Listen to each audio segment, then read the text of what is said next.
Kenapa pahlawan ini dilupakan negara? Dialah Si Boru Lopian, putri tunggal Sisingamangaraja ke-12.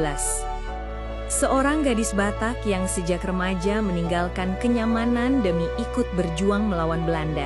Bertahun-tahun ia hidup di hutan, merawat pejuang yang terluka, memberi semangat pasukan, bahkan ikut bergerilya bersama ayah dan saudara-saudaranya.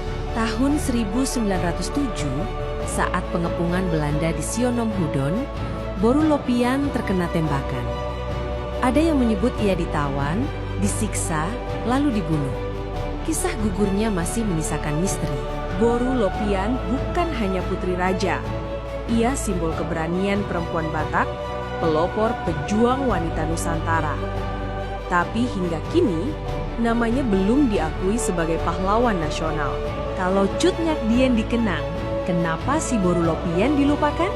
Sudah saatnya kita suarakan, agar sejarah memberi tempat yang layak untuknya. Share video ini, tag Presiden dan Wakil Presiden. Biar bangsa tahu, Si Boru Lopian pantas jadi pahlawan nasional.